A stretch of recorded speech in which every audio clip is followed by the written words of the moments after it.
Hey, Michael here with Success for Others, and today we're going to go through some simple arithmetic on repair versus replace. Now, this is something that's been around the industry for many years. Lots of trainers teach it, and really it just comes down to you owning the information, you practicing this on your own as a service technician or as a sales professional, so that you can walk the customer down through this path and help them make an educated, informed decision. Is it better for them to just repair the system and keep what they have, or is it better for them to invest their money in a new system and replace it? So there's a couple things we want to look at here, a couple areas that we're gonna say this is where we are. Okay, it's a 14-year-old system. So the system's 14 years old, and the customer is faced with a $500 repair. So underneath the repair portion, they can repair their system today and keep it up and running, and it will cost them, and it's 14 years old,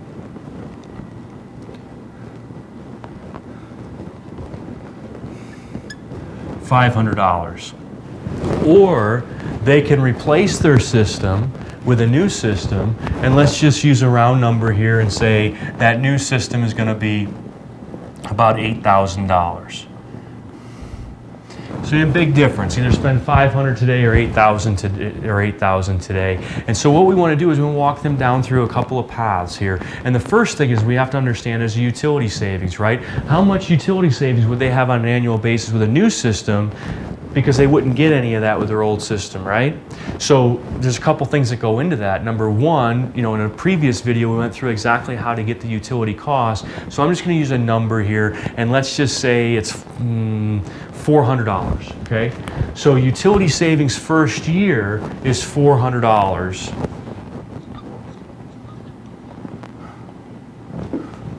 And this is for utility savings. And this is per year.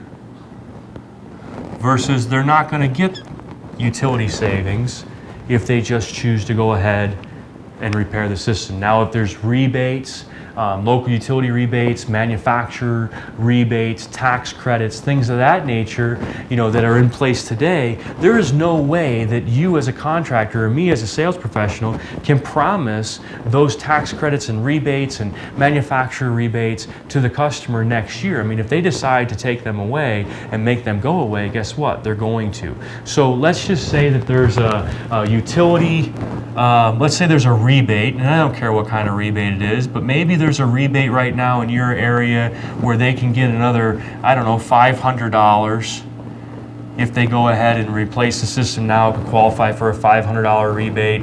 Again, we don't know if that's going to be around or not. I mean, let's face it, the government's not doing real good from a cash flow standpoint, so they could pull that program anytime they wanted. And at that point, that could go away. So we fix this system. The first year, we don't get any utility savings, we don't get any rebates. What about a manufacturer's rebate? I mean, if there's a manufacturer rebate going on, which most of them have twice a year, they're not going to get that on the repair, but they might get, I don't know, let's just use $700 over here.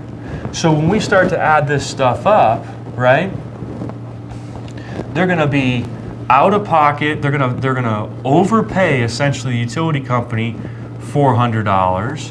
They're missing out on a $500 rebate. They're missing out the manufacturer's rebate of $700, right? So what's that? $900. That's $1,600, right? Plus they're in $500 for the repair. So they're in a negative cash position after the first year of $2,100. And missed opportunity. Versus if they don't spend the $500 and they take advantage of the utility savings, the rebate from the utility company or municipality and the manufacturer rebate, well, now this $1,600 that we're talking about, where does that come from? That comes right off the top of that $8,000, right? It's going back. It's an investment. They invest $8,000. They're at a positive cash position. At this point, what's 8,000 minus 1,600? Right, $6,400. So 1 year in, They could be in a negative cash position. It could cost them $2,100 with a $500 repair to keep their old system, their 14-year-old system, $2,100, or they can invest $8,000 and already have paid themselves back a good portion of that, and now are only in $6,400. That investment's actually working for them, right? So that's just 1 year. Well, what about in 3 years? Let's say that 14-year-old system lasts another 3 years and takes it to 17 years. Or some people out there really think, geez, I just want to get 5 more years out of her. Okay, well, I mean, heck, we can make this thing last as long as you want. But in 3 years' time, now, we're not missing out on the rebates to the manufacturer. We're just talking about utility savings, right? So this is 1 year, 3 years. So to add 2 more years times 400, that would increase their negative cash position another $800. So now they're only $2,900 back. And then 5 years is another 2 years, another $800. That's now $3,700 that they're in a negative cash position. Versus that additional $800 is going to come off of this total, isn't it? Because they're going to enjoy those energy savings because they have the new system, right? So what's 800 off of 6,400? Exactly, 5,600 in year 3. Right? What's another $800 off of that? Right, 4,800 to wait 5 years. Do you see the difference here? I mean, for them to hold off 5 years and keep this working, and heaven forbid there's another repair over those 5 years, you'd have to add that to it as well. Add another $500 repair to that, and it's actually $4,200 now versus $4,800. So what is the best investment for the customer? Is it to invest $500, miss out on all the rebates, the energy savings, and all the things that are going on right now on a 14-year-old system, and be in a negative cash position of $2,100? You have to think about it this way. To keep that system is costing them $2,100 for 1 year. They're throwing it away. $2,100 versus if they invest $8,000, their net investment is only $6,400 because they were able to take advantage of this stuff. If you can walk a customer through this, if you can explain to them utility savings, rebates, manufacturer's rebates, tax credits, additional repairs that may happen over the next 3 to 5 years, and you simply do this math with somebody, let them make the decision. Listen, I'm not here to tell you if you should replace it or you should repair it. My job is to give you the information and educate you. And this is what it's going to look like if you wait 1 year, 3 years, or 5 years, and that's pending utility costs stay the same and there are no more additional repairs. And if there are going to be additional repairs, then you just add them here and you take them off of here. Does that make sense? It's not real hard. Again, this has been around the industry for a long time. It's really you mastering it. It's really you being able to role play this with before you're with a customer. You have to sit down and go, okay, the repair is $750. A new system is 10 grand. How do I justify this? Right? Well, over 1 year, what's their negative cash position going to be? What rebates are going on in your area? Which tax credits are available to you? What's the utility savings going to be? Do you know how to get the utility savings? Have you calculated that somewhat accurately? If not, we have videos on that as well. But get that number so that you can walk a customer through all this stuff. And again, just present them with the information, present them with the facts, and say, listen, here's the way it is, right? You can replace it or you can repair it. I mean, here's the deal. I can keep this thing running as long as you want. I just don't know if that's in your best interest. I mean, I can fix anything. Bubble gum, paper clips, we'll MacGyver this thing together and keep this thing running as long as you want. But does that make the most sense for you? Is it truly your best investment of your capital and your time and your energy? And you know what? Typically, it's not. You get a system that's 10 years, 12 years old, that's not producing the energy savings or not providing the quiet operation and the comfort that the customer wants, and you start to show them this, they're going to make an educated decision. And not everybody. Some people will say, hey, just repair it. Cool, repair it. No harm, no foul. But your job is to communicate to people and effectively so that they can make an informed decision, an educated decision, a decision that's right for them. Not a decision, you're not supposed to make that decision for them. Your job is to present the information and then ask them what makes the most sense to you. I mean, what makes the most, typical average new air conditioner is $8,000, $10,000, whatever it is in your market. The repair that you're looking at today is $1,000. right?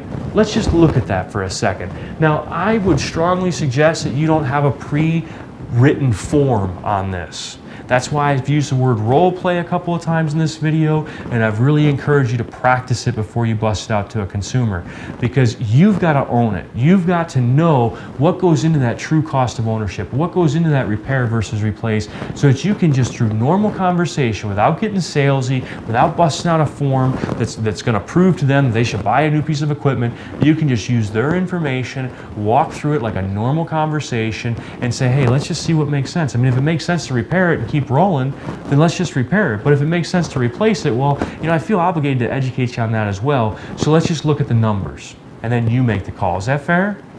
Cool. And walk them through it and ask them for their input. We have an $800 rebate right now from the local utility company. Now, I'm not saying it's going to go away, but I can't guarantee it's going to be here next year.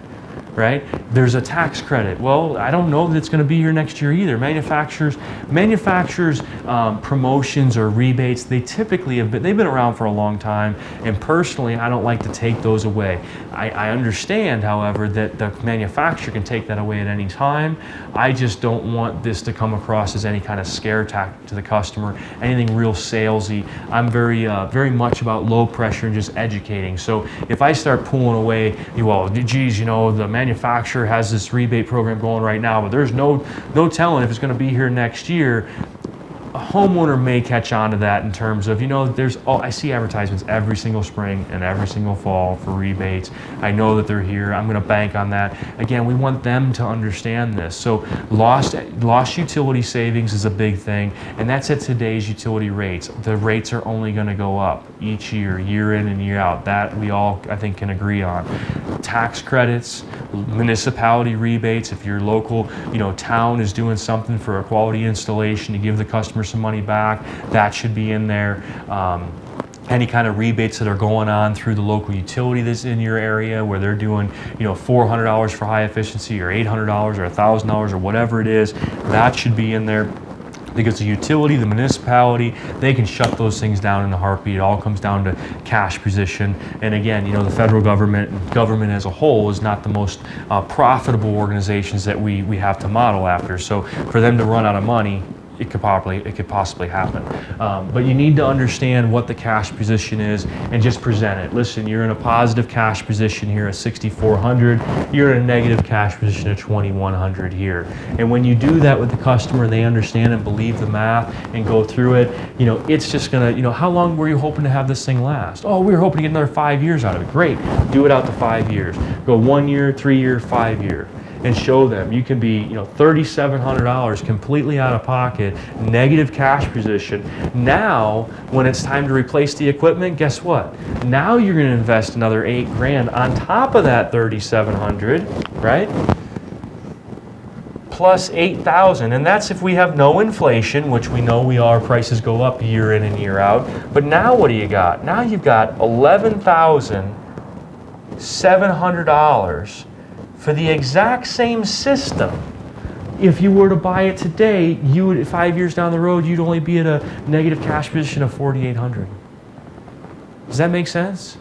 I mean, $11,000, you're going to buy the exact same. If you wait 5 years and you have no more repairs and utility costs stay the same, out of pocket, you could be $11,700 for the exact same system, versus if you invest in that system now and do financing, right? I mean, do 5-year finance program, right? Do the system now and finance that $8,000 today, you're actually gonna, your actual out of pocket is only gonna be $4,800 in 5 years. So let me ask you, Mr. and Mrs. Customer, I mean, which one makes the most sense to you? Which direction do you think is best to proceed? Do you want us to go ahead and repair that system? Or do you want to possibly explore your options of replacement and see if that makes sense? And leave it up to them. Again, your job is to educate, your job is to inform your customers so that they can make an educated decision. People are smart, right? Consumers are smarter than they've ever been. Actually, a statistic I heard or read actually in a book a couple of months back was staggering to me. A 13-year-old child with a smartphone in their hand has more information at their disposal right now today than the President of the United States did just 10 years ago.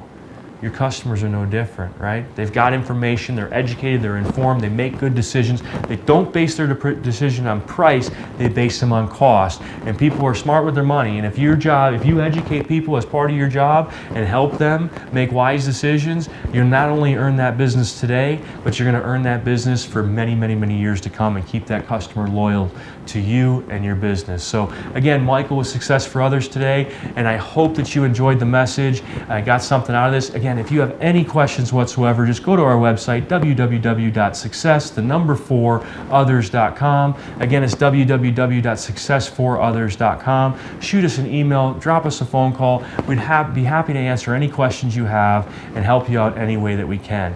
If you haven't signed up for Success for You News yet, you need to do that right now. Okay, go to our website and click on the green button right on the homepage. It says subscribe to Success for You News. Click on that, get on the mailing list so that you're getting videos just like this and other pertinent, great information week in and week out delivered right to your inbox, keeping you on top of your game so that you can achieve more. All right, again, Michael with Success for Others, and I hope you have a wonderful day, and thank you so much for tuning in.